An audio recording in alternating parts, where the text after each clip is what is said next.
वंदे मातरम। नमस्कार, जय श्री राम। मैंने आपसे पहले निवेदन किया था ना कि मैं फिल्मों का शौकीन हूँ और अच्छी फिल्में देखता रहा हूँ। अब थोड़ी कम देखता हूँ, लेकिन पहले तो खूब देखता था। तो लेकिन अच्छी फिल्में ही। आप सोच सकते हैं अच्छे से मतलब मेरा मतलब क्या। सुनील शेट्टी भी मेरा प्रिय अभिनेता रहा है। मैं हीरो तो नहीं बोलूँगा, हीरो तो शिवाजी महाराज थे, हीरो तो हमारे महाराणा प्रताप थे। तो लेकिन ये अभिनेता के रूप में ये मेरा प्रिय रहा है। जैसे मैंने गोविंदा के संदर्भ में आपसे जिक्र किया था, तो ये भी मेरा सुनील शेट्टी प्रिय रहा। प्रिय रहने के कारण समझिए। पहला पहला कि सुनील शेट्टी अपने दम पर खड़ा हुआ। ये जो नेपोटिज्म कहते हैं ना कि बच्चों को आगे लेके आना, इसके जो पिताजी थे वीरप्पा शेट्टी जी, वो तो 9 साल की उम्र में बम्बई ऐसे ही आ गए थे और फिर एक होटल में बेरे का काम किया था। फिर वो उसी होटल के मैनेजर बने, प्रकारांतर से फिर उस होटल के मालिक भी बने, उसको खरीदी उन्होंने। तो संघर्ष करके और उन्होंने अपनी जगह बनाई। और लड़का भी ऐसे ही जो सुनील शेट्टी है, उसके उसके घर में कोई इस अभिनय की फील्ड में नहीं थे। धीरे धीरे करके जगह बनाई और आपने देखा कि 94 में इसकी फिल्म आई मोहरा। इससे पहले वो छुटपुट, लेकिन पहली धमाकेदार फिल्म जो रही वो रही इसकी मोहरा। मोहरा 94 में आने के बाद में फिर गोपी किशन उसी साल में एक और फिल्म 94 में आई।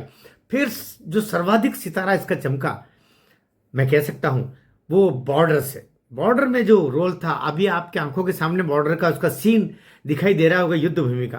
तो बॉर्डर में सुनील शेट्टी ने 97 में आई और तब जाकर के और तब वो स्टेब्लिश हो गया। ये 3-4 वर्ष संघर्ष के थे।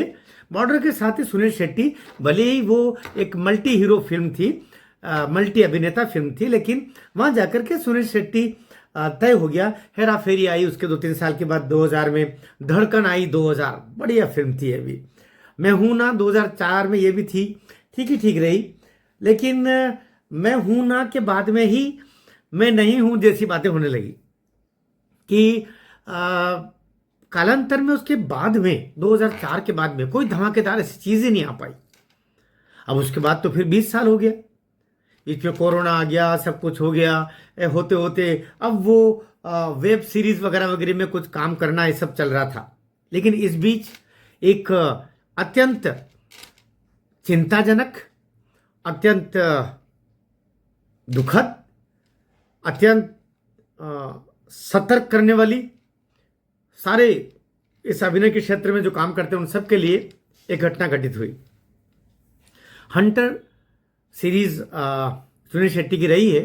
हंटर 2 में सुनील शेट्टी काम कर रहे थे सीरीज में। और इनके फिल्में तो बहुत सारे लोग, जो पत्नी है माना शेट्टी, वो भी इंडस्ट्री में काम कर रही है, फिल्म इंडस्ट्री में। इंडस्ट्री से मतलब ये नहीं कि वहाँ कोई उद्योग धंधे कुछ चीज़ें पैदा हो रही है, फिल्म इंडस्ट्री। तो माना शेट्टी है, बेटा अयान है, वो भी फिल्म इंडस्ट्री में काम कर रहा है।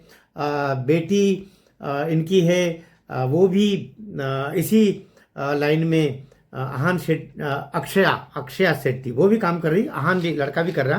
तो ये सारे लोग काम कर रहे हैं।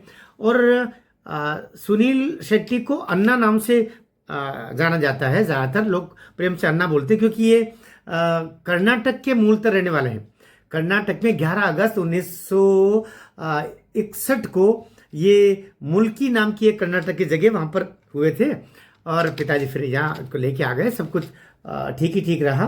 तो अभी एक्शन सीरीज जो हंटर 2 थी, उसमें ये घायल हो गए।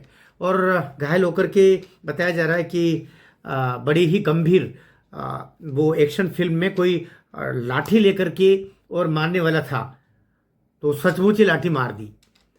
तो पसलियाँ टूट गई, पसलियाँ में बड़ा हुआ, बहुत बहुत कुछ है। और उसी दौर से, उस दौर के बाद से वो संघर्ष ही कर रहे हैं। मैं ये कह सकता हूँ उसके बाद में भी सुनील शेट्टी जैसा एक्शन अभिनेता है, एक्शन एक्टर है, जिसके कारण से वो अपने आप को संभाल पा रहा है। क्योंकि यहाँ तो सभी उगते सूरज को प्रणाम करते हैं। अस्ताचल की तरफ जाने वाले को तो पहले से वो मरा हुआ समझ लेते हैं। तो सुनील अपनी दम पर खड़ा है, अभी संघर्ष कर रहा है।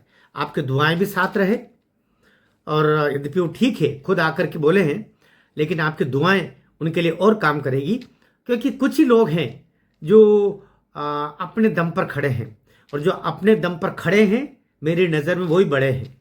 इसलिए आप साथ दीजिए, उनका जल्दी स्वास्थ्य भी ठीक हो, साथ ही उनकी वेब सीरीज़ वगैरह वगैरह उसको भी मैं प्रमोट नहीं कर रहा हूँ, लेकिन अच्छे लोगों का साथ देना चाहिए और वो स्वस्थ रहें, शीघ्र स्वस्थ हो जाएं। लगभग स्वस्थ ही हैं, लेकिन तब से ही उनका कॉन्फिडेंस डोल गया है, पता नहीं चुप चुप भी ज़्यादा रहने लगे हैं। तो वे खुल करके रहें। परिवार में माना उनका बहुत ख्याल रखती है, तो परिवार की शक्ति सबसे बड़ी शक्ति होती है। जहाँ परिवार साथ है, दुनिया साथ में है, लेकिन जहाँ परिवार आपके पीछे से हटा तो दुश्मन तो तलवारें लेकर तैयारी खड़े रहते हैं, फिर आपको बचाने के लिए कोई नहीं होता है, आपकी तन्हाई आपको मार डालती है। इसलिए ये जो हीरो है, ये बलवान है 92 वाला, दिव्या भारती में इसके साथ काम किया था क्राइम सीन में, और उसी में ये फपता भी है। तो बलवान 92 विद्या भारती के साथ में वहीं से शुरुआत हुई, फिर मोहरा, गोपी किशन, बॉर्डर, और लेकिन बॉर्डर लगता है अभी पार किया हुआ है, वापस इसको बॉर्डर के और आगे तक जाना चाहिए। हमारी शुभकामना उसके साथ रहे, जल्दी स्वस्थ भी हो जाए। आप भी दुआएं दीजिएगा, नीचे दीजिएगा। कुछ ही लोग तो हैं जो अपने दम पर खड़े हैं, उनके साथ हम भी खड़े हो जाए। भारत माता की जय।